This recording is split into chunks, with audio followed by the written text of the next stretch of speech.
하나님 말씀 봅니다. 구약성경 창세기 46장 8절에서 27절 말씀입니다. 창세기 46장 8절로 27절 말씀 제가 읽어드립니다. 애굽으로 내려간 이스라엘 가족의 이름은 이러하니라. 야곱과 그의 아들들 곧 야곱의 맏아들 르우벤과 르우벤의 아들 한옥과 발루와 헤스론과 갈미요, 시몬의 아들은 여무엘과 야민과 오핫과 야긴과 스할과 가나안 여인의 아들 사울이요, 레위의 아들은 게르손과 그핫과 아들 곧 엘과 오난과 셀라와 베레스와 세라니. 엘과 오난은 가나안 땅에서 죽었고 베레스의 아들은 헤스론과 하물이요, 이사갈의 아들은 돌라와 부아와 욥과 시므론이요, 스불론의 아들은 세렛과 엘론과 얄루엘이니 이들은 레아가 밧다나람에서 야곱에게 난 자손들이라. 그 딸 디나를 합하여 남자와 여자가 33명이며 가세 아들은 시변과 학기와 수니와 에스본과 에리와 아로디와 아렐리요, 아셀의 아들은 임나와 이스와와 이스위와 브리아와 그들의 누이 세라며 또 브리아의 아들은 헤벨과 말기엘이니 이들은 라반이 그의 딸 레아에게 준 실바가 야곱에게 낳은 자손들이니 모두 16명이라. 야곱의 아내 라헬의 아들 곧 요셉과 베냐민이요, 애굽 땅에서 온의 제사장 보디베라의 딸 아스낫이 요셉에게 낳은 므낫세와 에브라임이요, 베냐민의 아들 곧 벨라와 베겔과 아스벨과 게라와 나아만과 에히와 로스와 뭇빔과 훗빔과 아르시니 이들은 라헬이 야곱에게 낳은 자손들이니 모두 14명이요, 단의 아들 후심이요, 납달리 아들 곧 야셀과 구니와 예셀과 실렘이라. 이들은 라반이 그의 딸 라헬에게 준 비라가 야곱에게 낳은 자손들이니 모두 7명이라. 야곱과 함께 애굽에 들어간 자는 야곱의 며느리들 외에 66명이니 이는 다 야곱의 몸에서 태어난 자이며 애굽에서 요셉이 낳은 아들은 2명이니 야곱의 집사람으로 애굽에 이른 자가 모두 70명이었더라. 아멘. 인생을 살면서 우리는 오르막을 경험하기도 하고 내리막을 경험하기도 합니다.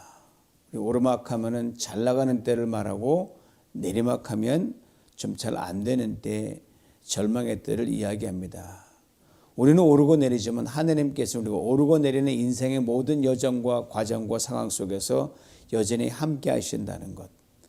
오늘 온 이름이 잘 등장하는 긴 족보는 아니지만 야곱의 가족의 이름이 나타난 이 짧은 본문 속에 하나님이 그 함께 하심을 압축해서 보여주고 있습니다. 방금 읽어드린 46장의 오늘 본문은 야곱이 정들었던 고향 가나안을 떠나서 어쩔 수 없이 먹고 살기 위해서 생존을 위해 애굽으로 내려간 것을 이러이러한 자들 내려갔다. 이름들을 쭉 열거해 놓은 것으로만 되어 있습니다. 어떻게 보면 문 이름만 이렇게 잔뜩 적어놨냐?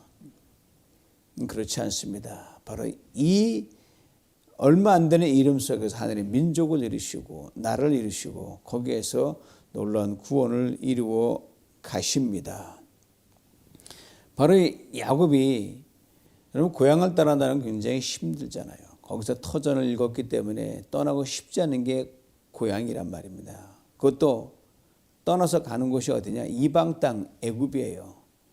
그것은 조직화되어 있고 당대의 최고의 강국이라는 애굽이 있기 때문에 거기 들어가는 것 머뜩하게 내키진 않지만 내려갑니다. 우리 야곱의 이 주저주저하고 그 힘들었던 것, 이미 많은 걸 겪었거든요. 이 바로 앞에 서면서도 자기 인생을 압축해서 내 나이 얼마 되지 않았지만 험악한 세월 살았습니다. 그렇게 했던 야곱, 애굽에 오기 전에 그랬으니 애굽에 가면 뭘 모르니까 더 험악한 세월이 이룰지 모르거든요. 그 두려운 야곱에게 떠나기 직전 하나님 꿈에서 나타나셔서 이렇게 확신을 심어주고 약속을 하십니다. 애굽 내려가는 것 걱정하지 마라. 그 강대국이 두렵냐? 어떤 일 많을지 모르냐? 걱정하지 마. 내가 너와 함께한다. 지금 내려가는 그 애굽에서 다시 너를 가나안으로 불러들여 큰 민족을 이루게 하겠다. 이 꿈에 하나님이 야곱에게 아주 그냥 생생하게 나타나 말씀하십니다. 이 약속과 이 확신을 가지고 야곱이 자기 가족들과 함께 애굽으로 내려가는데 그 오늘 본문 시작이 이렇게 되어 있어요. 애굽으로 내려간 이스라엘 민족의 이름은 이러하니라. 굉장히 이름이 많이 나옵니다. 내려간 이스라엘 민족. 거기 이스라엘이라는 말 하나님이 지어준 이름이거든요. 그 앞에 이스라엘 민족이라 분명히 야곱인데 이스라엘 민족. 하나님께서 지으신 이름이 이스라엘이거든요. 분명히 야곱은 아무것도 아닌 문제죠. 하지만 이스라엘이란 말을 붙였다는 것 자체에서 그 따르는 모든 이어지는 이름들이 뭐냐면은 내가 너를 지킨다. 내가 너와 함께 한다는 약속이 이름 전체에 둘러있는 겁니다. 여러분 아브라함의 하나님, 이삭, 야곱은 이렇게 얘기하잖아요. 그 다음에 야곱의 아들로 또 이어져서 이름이 쭉 나와요. 그 뭡니까? 야곱 같은 나를 하나님이 찾아오셔서 이스라엘을 만든다. 이걸 굉장히 하나님이 강화시킨 거거든요. 나는 내 주제는 아무것도 아니지만 하나님이 내게 붙여주신 이름, 하나님 나와 함께하는 그 소망을 가지고 늘 기억하라는 거죠. 우리는 오르고 내리는 그런 가운데서도 나라는 존재가 하나님이 덮어주신 은혜의 이름으로 살아간다. 너는 승리자다. 너를 통하여 놀라움을 이루겠다는 하나님의 약속이 이미 내려가는 이 가족 이름에 나타나 있습니다. 많은 이름들이 등장하죠. 야곱 빼놓고는 전부 다 사람들이 지어준 이름입니다. 여러분 창세기 보면은 하나님께서 이 짐승들을 다 지으시고 아담에게 이름을 지으라고 하십니다. 요건 코뿔소, 저거는 원숭이, 저거는 뭐 다 이름을 지으라고 하시거든요. 우리 하나님은 혼자 막 나가시는 그런 분이 아니라 우리와 파트너십을 이루어 가시는 게 바로 하나님이십니다. 그래서 그가 할 일이 있고 우리가 할 일이 있는데 하나님은 그가 할 일, 우리가 할 수 없는 일은 그가 하시죠. 우리가 하게 하십니다. 이름을 불러줘 가지고 오늘 우리가 부르는 많은 그 동물 이름들이 아담, 우리 조상이 붙여진 이름이란 말이에요. 이 야곱 이후에 모든 게 이 사람들이 지어졌기 때문에 이름마다 뜻이 있거든요. 억울해서 억울함을 풀어줬으면 뭐다. 내가 기다렸다가 얻었던 이름이 뭐다라고 이름이 다 이름의 뜻이 있는데 그 하나님이 이끄시고 하나님이 간섭하심을 이름으로 표현해놨단 말입니다. 이어지는 이름 속에서 보면 뭘 알 수 있느냐 하면은 사람이 뭘 계획하고 사람을 뭘 하려고 하지만 그걸 성취하시고 이루시는 분이 하나님인 걸 알 수가 있습니다. 자, 이렇게 뭐 66명이라고 되고 70명이 수많은 이름이 등장하는데 이름 하나하나에 이거 그냥 여러분 대충 읽어 나가서 이런 사람들이 갔구나 그렇게 이거 읽어 내려가면 이 창세기의 이 저자, 이 이름을 여기다 기가 막히게 넣어보는 저자의 의도를 완전히 간과하는 거고 하나님이 이 창세기를 쓴 이 저자 모세에게 이걸 절묘한 타이밍과 그 사이에 집어넣게 마셨어요. 이 이름을 왜 졌냐? 애굽에 내려가기 전에 하나님께서 지난 과거를 돌아보면서 이름 하나하나에 담기고 그냥 이름만 적은 게 아니라 아주 순수한 모든 게 기가 막히게 잘 해놨어요. 그래서 그 이름 속에 이 66명, 70명의 이름 적혀진 그 사이사이에서 하나님 어떻게 간섭하시고 어떤 하나님인가 이것이 그 안에 숨은 보석처럼 담겨 있습니다. 이걸 찾아내는 게 바로 애굽에 내려간 야곱 가족의 이름들 속에 있는 독특한 묘미고 우리의 익사이팅한 탐험입니다. 오늘 본문에 등장하는 그 이름 중에서 우리가 먼저 캐치할 게 뭐냐? 하나님은 뭐냐? 산자의 하나님이란 뜻입니다. 산자 하나님이요. 오늘 수많은 이름이 등장하지만 거기서 유일하게 사망이 언급되는 부분이 하나 있어요. 12절에 엘과 오난, 유다의 장남과 차남이죠. 그들이 하나님께 징계를 받아서 이유는 모르지만 죽었다라고 하는 것이 짧게 되어 있습니다. 그 외에는 사망의 말이 없어요. 마태복음 22장에 보면은 이 부활을 믿지 않은 사두개인들이 와가지고 아주 심플한 자기들이 만드는 이야기를 해요. 실제 그런 게 존재하지 않죠. 어느 집안에 칠형제가 있었습니다. 이 칠형제가 맏형이 결혼했는데 후사가 없이 죽었습니다. 그럼 형이 후사가 없이 죽으면은 동생이 형을 아내를 맞아가지고 후사를 잊게 되거든요. 둘째도 그렇게 하다가 또 죽고 다 죽고 여자 혼자만 남았다는 거예요. 이들이 그럼 나중에 죽어서 당신들이 말하는 부활이 있다고 하면 누구의 아내가 될 것입니까? 라고 이 황당한 질문을 하는 게 나옵니다. 그때 예수님은 유명한 말씀하셨어요. 그러냐? 하나님은 죽은 자의 하나님이 아니라 산 자의 하나님이다. 이렇게 확실하게 매듭을 지었습니다. 거기서 나온 게 아브라함의 하나님, 이삭, 야곱의 하나님 다 우리도 얘기하잖아요. 이미 과거의 옛날 사람이지만 그들과 함께 했던 하나님은 여전히 지금도 함께 한다는 거예요. 이거를 오늘 이 애굽에 내려간 이 야곱 가족의 이름을 들어 말씀하시는 겁니다. 내가 이들과 함께 했다.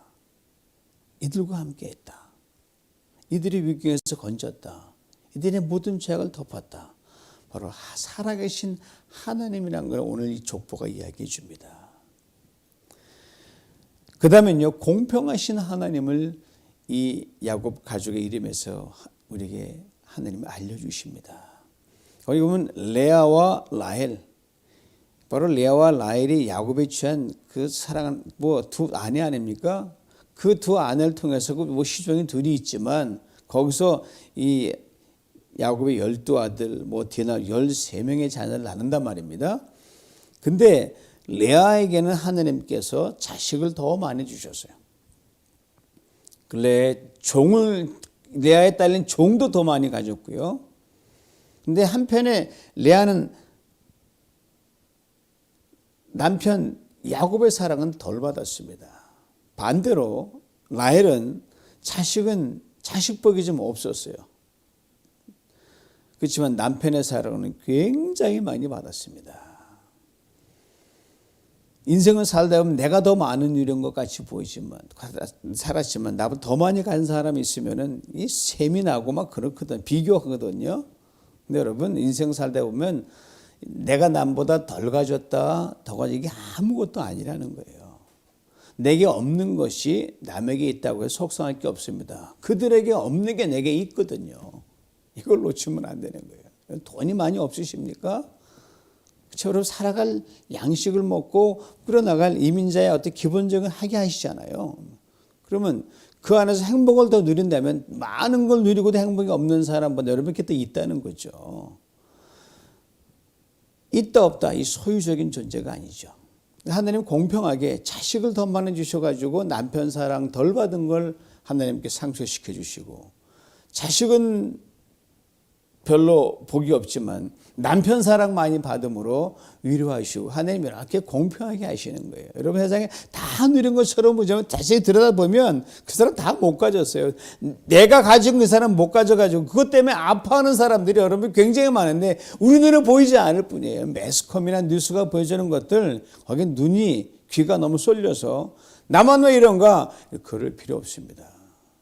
여러분 인생 살면 이 나이가 들어가면 모든 게 평준화예요. 학식도 평준하고 학력도 평준하고 건강도 평준하고 나이도 성별이 평준화가 되는 거예요. 광야 지날 때 하나님 만나라 주실 때 많이 욕심고 거둔 자나 덜 거둔 자나 동일하게 부족함이 없다고 하신 거거든요. 여러분 이걸 놓쳐서는 안 됩니다. 많이 힘드시죠? 어렵죠? 더군다나 경제적 어려움 때문에 많은 게 있는데 돈이 더 있었으면 좋겠다. 그렇죠. 좋겠지만 어떤 내게 있고 없고의 상대적인 것 때문에 여러분이 이 신앙을 빼앗기고 믿음이 약해지고 하나님 초점을 놓치면 가장 많은 걸 잃게 되는 겁니다. 하나님이 자세히 보면 내게 누구에 비해서도 나만이 누릴 수 있는 행복을 주셨구나. 이 공평하신 하나님, 이걸 놓쳐서는 안 됩니다. 그 다음 보면 여러분, 이 야곱 자체도 참 어두운 과거였지만 야곱의 아들들에게도 흑역사가 있었습니다. 바로 유다와 그 다말이라는 아들 유다와 며느리 다말 사이에 있었던 건데, 다말이 혈통을 잇기 위해서 이 시아버지 유다와 이렇게 잠자리를 같이 하거든요. 거기서 태어난 아들이 베레스, 첫째 아들이 베레스예요. 그리고 베레스의 아들들이 헤스롬과 하물이 나오는데, 근데 거기 보면은 다말이라는 이름이 빠졌어요. 기록할 때. 남자와 여자 합해서 얼마를 해놓고 이름은 빼놨단 말입니다. 인간적 관점은 참으로 수치스러운 족보죠. 근데 하나님께서 이 저자를 통해서 이 유다 가문에 있는 수치를 가려주신 것을 우리는 볼 수가 있습니다. 그럼 이사야 61장 1절에 3절에 보면 이런 말이 나와요. 3절만 읽으면 무릇 시온에서 슬퍼하는 자에게 화관을 주어 그 죄를 대신하며 기쁨의 기름으로 그 슬픔을 대신하며 찬송의 옷으로 그 근심을 대신하시고 그들의 의에 남은 것 여호와께서 심으신 그 영광을 나타낼 자라, 이렇게 말씀이 나오거든요. 이것을 하나님께서 확실하게 업그레이드하신 예수 그리스도거든요. 예수 그리스도는 단순히 가려준 게 아니라 본인이 뒤집어 가려준 게 아니라 그 내 거다라고 자기 전가시켜가지고 우리 모든 죄와 수치를 담당하신 분이 예수 그리스도거든요. 그러니까 우리가 유다의 수치를 가려주신 굉장히 은혜죠. 여러분, 창피한 것, 부끄러운 걸 가려주는 게 얼마나 큰 은혜입니까? 우리 남이 알까봐 너무너무 전전한 자기 나름 아킬레스건이 있잖아요. 그것만 가려줘도 밖에 나가서 우리가 제대로 행세할 수 있는데, 우리는 예수 그리스도 유다의 가르친 은혜보다 더 많은 걸 받았다는 거죠. 예수님은 가르치신 게 아니라 No, 네 걸 내가 받아서 너는 완전히 의롭다, 내가 다 뒤집었으마, 이 은혜를 받아주신 거죠. 이게 아마 훗날 예수 그리스도의 그 터프심, 바로 유다에서 예수 그리스도 나왔으니까 이 은혜를 여기 보여주고 있습니다. 이 야곱 가족에게 굉장히 깊은 진리와 보석이 담겨 있어요. 그 다음은 어떤 하나님이냐, 기억하시는 하나님이라는 거예요.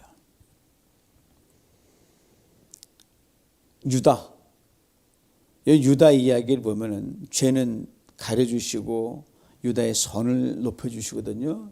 유다가 뭐 특별히 여러분 잘한 거 없는 것처럼 보지만 잘한 게 하나 있습니다. 이 애굽으로 양식을 팔러 가고 왔다 갔다 하는 길에 이 야곱이 도저히 베냐민을 안 보내겠다는 고집을 피우거든요.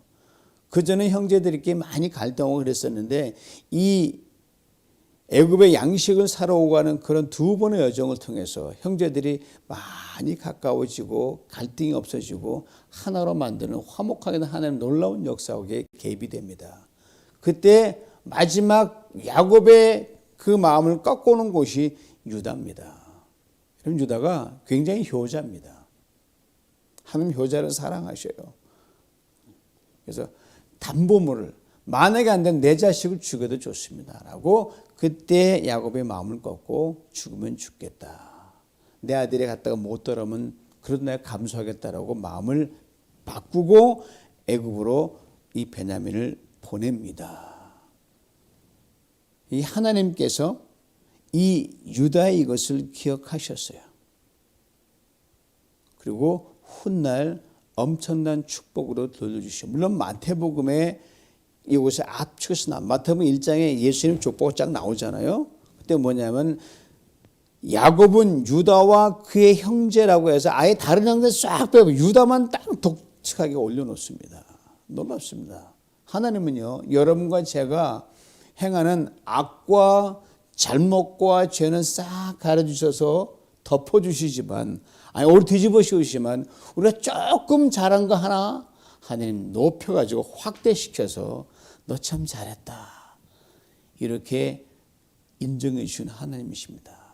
하나님 내가 이렇게 열심히 살았는데 왜 인정 안 해요? 하나님 no. 다 기억하십니다. 낱낱이 기억하십니다.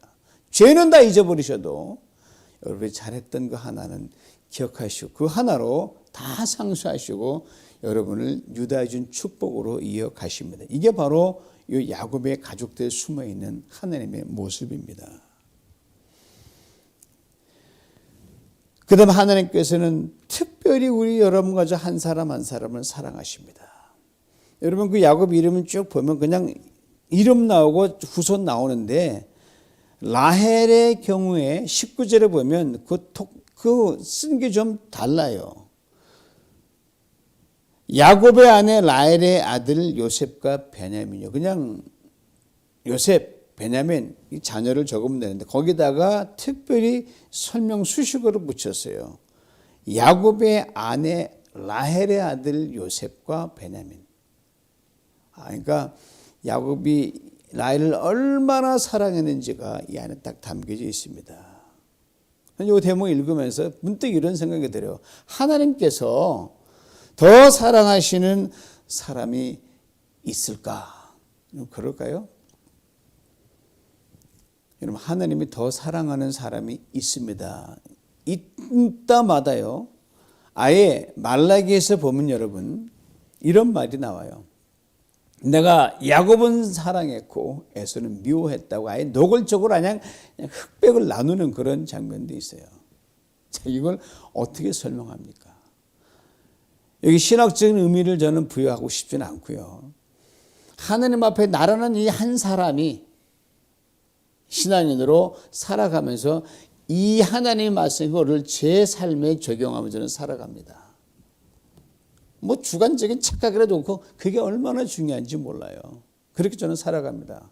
저는 야곱도 아니에요. 에서도 아니에요. 그 남의 나라의 이야기인데 다만 그들 속에서 하나님의 그 사랑법, 하나님의 그 귀한 간절, 특별한 사랑하신 그 말씀, 요거는 저게 적용하면서 내가 이만큼 사랑받는다. 이렇게 저는 가거든요.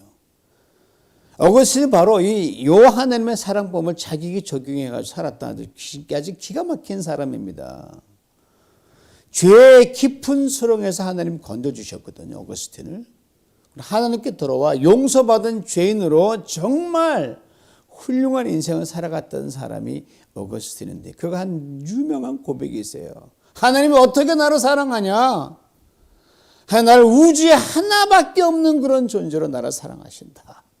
말이 안 되는 거지만 그렇게 하나님의 사랑을 자기 적용시켰어요. 저도 그렇습니다. 이 말씀을 듣고 계시는 여러분과 여러분 모두에게도 그렇게 적용하며 살았으면 좋겠어요. 착각이라 저희는 뭐 그렇게 생각하는데 어떻게 해요? 그가 나를 사랑한다고 믿는데 어떻게 하는 겁니까? 여러분 훗날 예수님이 니고데모에게 하나님의 세상 이처럼 사랑하사 나오니 죽기까지 사랑의 말이 나오는데 거기에 대한 구체적인 주석입니다. 하나님 나라를 우주 하나밖에 없는 사람. 또 이런 말도 있어요. 세상에 아무 사람 나 혼자가 존재하더라도 하나님은 나처럼 사람이 되셔서 내 연약함을 담당하셨을 것이다. 이게 하나님 우리를 사랑하시는 겁니다. 무슨 뭐 복잡한 설명이 있습니까? 내가 좀 못나도 가난해도 어떻게 해도 그 사랑 내가 받는다라고 하면 여러분 어떤 경우에도 힘내고 살아갈 수 있고요. 내 상황이 어떠해도 여러분 일어날 수 있고 용기 있게 세상 앞에 당당히 서서 갈 수가 있습니다. 바로 우리 이 고백이 뭐예요? 하나님 나를 우주에 하나밖에 없는 사람 사랑한다. 이 고백은 뭐냐? 하나님에 대한 절대 신뢰를 말하는 겁니다. 그 고백 한번 해보십시오. 잠에 잘 때나 아침에 날 때 그러면 하나님이 그 소리를 안 들으시죠. 라헬이 야곱에게 그렇게 특별했던 것처럼 인간이 특별하다면 하나님이 우리를 얼마나 특별한 존재로 사랑하십니까? 그런 사랑법으로 가까운 지체, 가까운 사람 그 사랑을 펼치면 우리 삶의 지경이 넓어지고 우리 공동체 안의 삶이 풍성해질 줄 믿습니다. 그 다음 또 뭐냐면요. 이 종에게 베푸시는 은혜를 주신 하나님이세요. 우리 하나님은 높은 자만 사랑하는 게 아니라 저 천하디 천한 세상에 관심 주지 않는 사람에게도 은혜를 베푸고 사랑하시는 하나님이십니다. 16절 17절에 보면은 레아의 시종 실바가 낳은 아들들이 나오는데 갓과 아셀인데 합해서 16명이에요. 가장 많은 여인들 중에서도 이 종으로서 이렇게 낳습니다. 여러분 종이 여러분 사극을 보게 되면은 이 빈이 이 왕의 총애를 받는 방법이 뭐예요? 이 자녀를 낳는 거잖아요. 이 몸종인 이 실바가 자녀를 많이 낳아서 큰 사랑을 받게 됩니다. 때때로는 높아지면 뭐 잘되고 생각하지만 낮아지는 그런 종의 위치에 내려가서도 하나님 거기서 부으시는 은혜가 매우 큽니다. 겸손한 때에 하나님의 은혜가 더 크고요. 내 어렵게 힘들 때 주는 은혜가 더 넘치고 생생합니다. 그래서 주님께서는 높아지기보다는 낮아질 힘쓰라 그랬고 대접받기보다는 대접하라고 주님이 말씀하셨고 받는 자보다는 주는 자가 되라고 그렇게 말씀하신 게 바로 주님이십니다. 예수님 친히 그렇게 종의 자리에 내려오셔서 낮아지고 겸손해져 하나님 반 높입니다. 그 다음엔 품으시는 하나님이십니다. 여기 보면은 이 짧은 애굽에 내려간 야곱의 가족들 이름 속에서 20절에 보면은 전혀 야곱 가족이 아닌 사람들 이름이 등장하는데 바로 야곱의 장인 이름이 요셉의 장인 이름이 등장합니다. 애굽 땅에서 온의 제사장 보디베라의 딸 아므랏이 요셉에게 낳은 므낫세와 에브라임 이런 말이 20절에 나오거든요. 이방인이 등장하죠. 차별 없으신 하나님이십니다. 다 품으십니다. 이방인과 유대인의 구별이 없으신 분이 하나님 다 품으시는 거예요. 우리는 예수 안에 먼저 들어와서 품은 바 된 사람이지만 세상을 대하여 우리 선교와 전도가 여러분 내가 너와 다르다는 게 그건 선교 전도가 아니에요. 나를 품으신 하나님이 당신도 품으실 것이다. 나를 용서하신 하나님이 당신 용서하실 이 품으신 하나님이 담겨 있는 거예요. 인클루시브죠. 예수님이 포도원 비유를 얘기하잖아요. 뭐 아침 일찍 나가서 포도원 들어온 사람도 있고 맨 마지막에 그 포도원 주인이 들어오잖아요. 포도원에 사람이 들어오잖아요. 이 품삯을 계산할 때 막 난 더 많이 일했으니 나는 더 많이 품고 돈 줄 것이다. 똑같이 주인이 계산해 줍니다. 이거죠. 하나님 모두를 사랑하시고 더 사랑하시는 것처럼 보이지만 다 공평하게 사랑하셔가지고 다 품으십니다. 특별히 죄를 품어주시고 우리 모든 허물을 품어주십니다. 바로 요 왈 속에 이 짧은 이 가족 이름 속에 보디베라라는 이방인의 이름을 집어넣은 것은 절묘한 복음의 진수와 핵심이 담겨 있습니다. 복음이 농축되어 있는 거죠. 이런 복음이 뭐예요? 말이 아닙니다. 행동이 복음입니다. 우리가 수많은 말 누구에게 복음을 증거하고 이렇게 쉐어링 하잖아요. 물론 그것도 매우 의미가 있어요. 그 한마디를 통해서 다들 바뀔 수 있으니까 우리가 전도하는 VIP를 품는 것이 진짜 전도입니다. 말은 복음인데 행동이 복음이 아니다?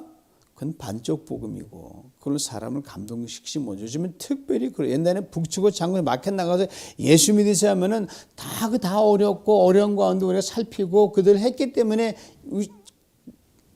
예수를 믿고 교훈 사람이 많아요. 지금은 다 뭐 살만하고 뭐 어려움 없잖아요. 거기다 말로 해가지고 변화가 안 되니까 삶으로 바뀌는 것밖에 없거든요. 그 사랑들의 최고의 사랑이 품는 사랑이고 그 사랑이 여기 안에 있습니다. 이 야곱의 이 가족의 이야기 속에 하나님은 훗날 예수 그리스도를 우리를 사랑하시고 십자가에 죽으신 놀라운 복음이 이 안에 담겨 있습니다. 그 다음에 또한 어떤 하나님은 항상 나중을 더 크게 하고 또 예비해 놓으신 하나님이시라는 겁니다. 21절에 베냐민의 아들에 대해 쭉 나오는데 무려 베냐민이 가장 많은 기록상으로 가장 많은 아들을 낳은 이 자녀의 막내인데 10명을 낳습니다. 아들 10형제예요. 제 전방에서 근무할 때 딸만 여린 그런 집을 싹가게 하는 집인데 여린 집을 봤어요. 그 집에서 아들을 낳기를 저희 그 전방에 제가 부대에 낸 교회가 없어가지고 이 영외의 교회가 있었거든요. 맨날 때마다 그 딸만 여려서 되는데 다 컸죠. 아들을 또 낳으려고 무척했어요. 결국 아들 하나 낳으셨어요. 얼마나 기뻐하고 잔치를 벌였는지 몰라요. 그런데 베냐민이 10명을 낳았으니 아들 복을 톡톡히 받은 거죠. 오늘 본문에 야곱의 가족 이름 중 베냐민이 맨 마지막에 나오지는 않지만 나이 순서로는 베냐민이 가장 어립니다. 이 창세기 저자 모세가 말째인 베냐민 10명의 아들을 낳은 것을 상세히 기록한 걸 보면 단순히 10명 낳았다 저는 그렇게 생각하지 않습니다. 하나님은 언제나 나중에 더 많은 은혜로 베푸시고 축복으로 인도한다는 이 하나님의 이 마지막 피니시, 하나님의 마지막 마무리 이거죠. 우리는 떠나온 에덴이 복락한 동산 아닙니까? 돌아갈 에덴 더 복되다는 거죠. 하나님은 항상 처음보다 나중을 더 복되게 하십니다. 이 약속이 숨어 있어요. 나중은 더 크다는 거죠. 여러분 예수님 공생에 사역하시면서 요한복음에 예수님이 향한 첫 번째 기적이 나오잖아요. 가나의 혼인잔치 있을 때 포도주 따라 난리가 났어요. 제가 예수님이 물이 포도주 바뀌니까 어떻게 돼요?